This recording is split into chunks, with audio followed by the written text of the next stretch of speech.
Hi, thanks for tuning into this video. So this is the first video in a series I'm going to do over coming weeks. We're just looking at sort of drum programming, going from very, very basics, and then we're going to probably try and recreate some classic drum patterns, and we'll look at different styles of music, different genres. So we'll cover like classic rock, pop stuff, some trap stuff, some drum and bass, techno, house, and as many different genres as I can think of, basically. So we're going to start off with really, really simple ones for today. So we're going to just look at programming some classic kind of rock pop grooves. So this is sort of assuming that you've never really done a lot of drum programming before, and you've probably just used drum loops, but you want to get into actually programming your own beats, because obviously that gives you a lot more flexibility in terms of putting a bit of variety and drum fills, etc., etc. What I would do with all these MIDI files that I create whilst I do this series, I'm going to stick them all up in a folder,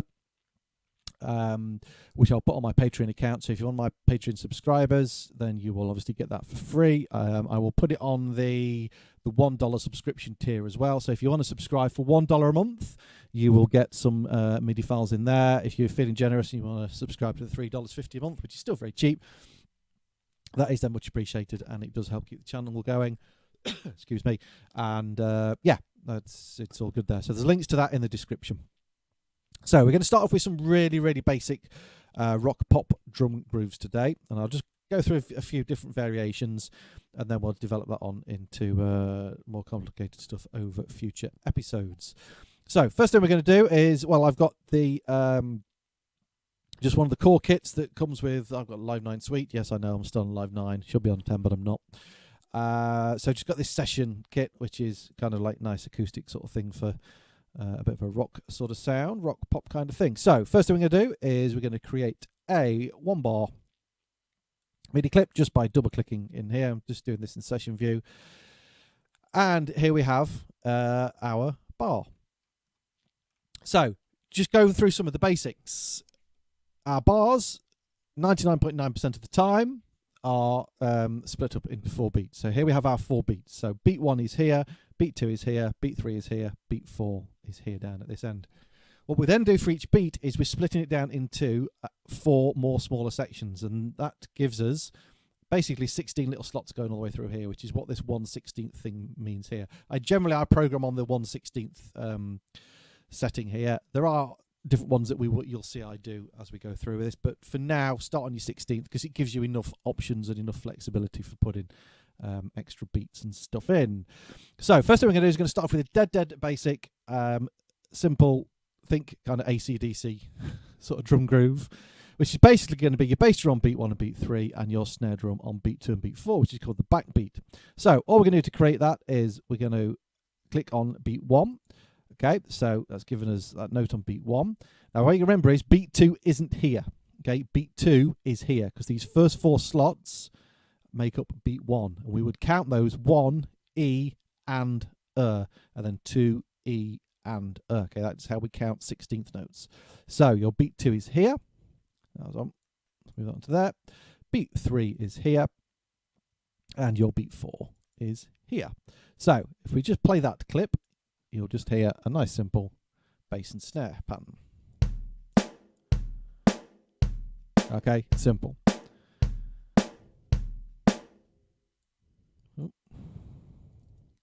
So next thing we'll do is add in some hi-hats. Now we're going to add in 1/8 notes for our hi-hat. So where is my hi-hat? Here. So our 1/8 note positions are basically, we're going to have a note, then we're going to miss one, and then a note. Now if you're not entirely sure where they should go, you can change your resolution down here to 1/8 notes, and then you can kind of see, if you go across, I was going to do Control D to duplicate those. You can look there that an 1/8 note is twice as long as a 16th note. So it's not going to make any difference to the sound on these, because on the drums you don't have long and short sounds. Even though we have long and short notes, it's always going to sound the same.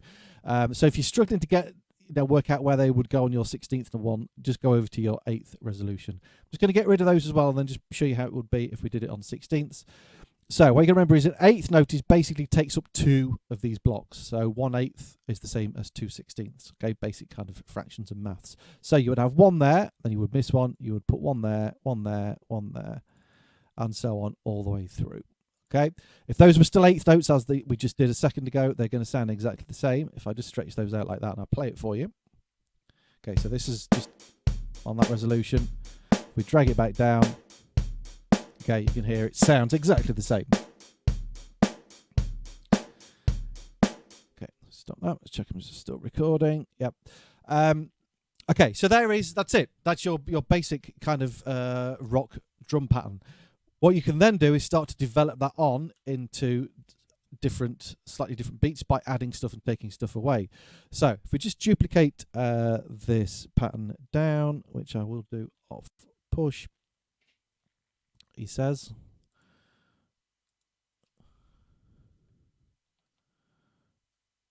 Which doesn't seem to want to work.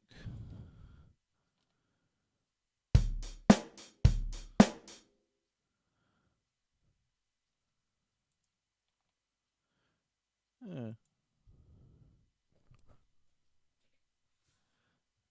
Okay. I'll do it the old flick. But push has been very weird today. I don't know what's cracking off with it.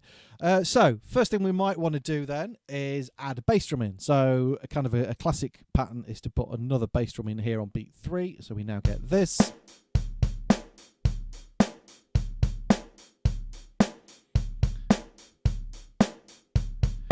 Okay, now I've duplicated this down again, so it's decided it's going to work. Let's just stop that playing 1 second. We could put another bass drum in here for our third variation.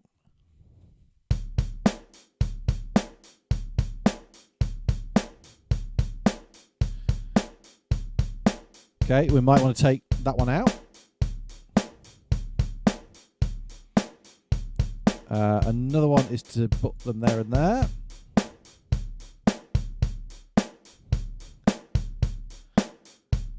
Perhaps another one in there.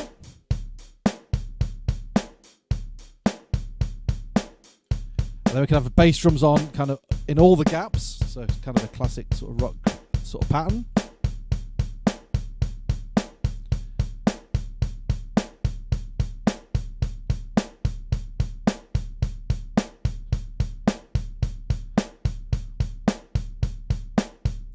Okay, let's just take a few of these out again. Let's go for that one and that. We could then start to perhaps develop on an open hi-hat. Very, very common to get kind of in a rock pop sort of thing. Use very common places on the and of beat 4. So if we just highlight that note and just move it up to the open, which is there, it's going to give us this.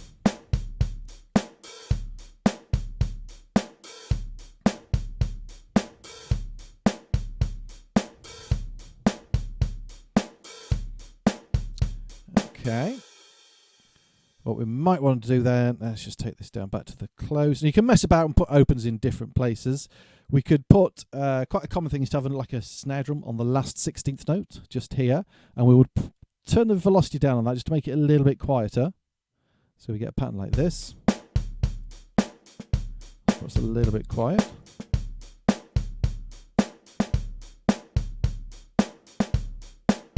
And we could also perhaps put one on beat 2 here in between those two bass drums.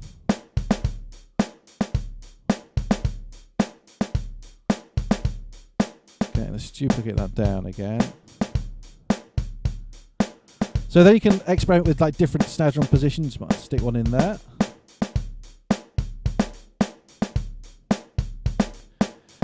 Okay, what we could also then perhaps do is put 16ths on the hi-hat.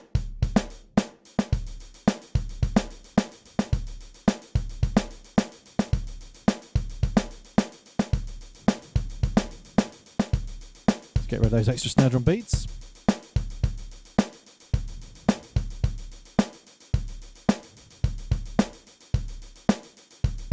Let's put that one in there.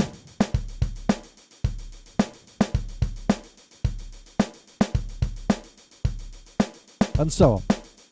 Okay, so that is just sort of the basics of programming some kind of rock pop patterns in there. Obviously, there are a million more variations on that. But that's kind of like the basics of it. So it kind of pretty much comes from this, which was the first one we did. This one. Okay, so that is your kind of foundation pattern to start off with if you wanted to do some sort of rock pop kind of thing.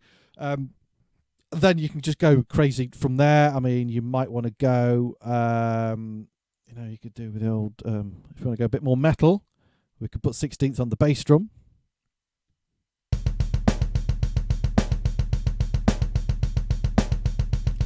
Okay, for that kind of double bass drum metal sort of vibe. Let's just copy that one down because I've not done that one on push. We'll get that back to where it was before. So yeah, like it's, I say, if you want to go a little bit more metal, you get that kind of thing going off. And then let's do a few variations on that. Let's put bass drum and snare in there.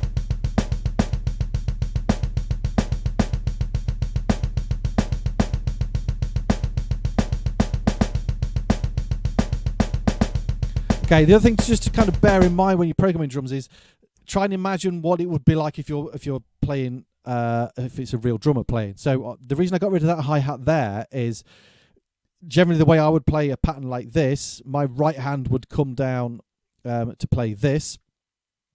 Okay, so I couldn't play that. I wouldn't be playing the hi-hat and that at the same time. So just a few little things just to bear in mind. I mean, we could go proper full-on metal, and let's get some 30 seconds on the end.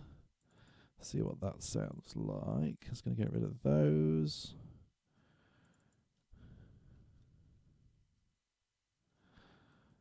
Okay.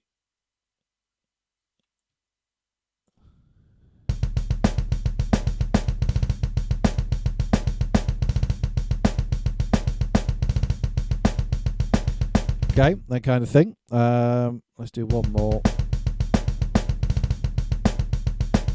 So I'm thinking, let's put 2 in before that snare.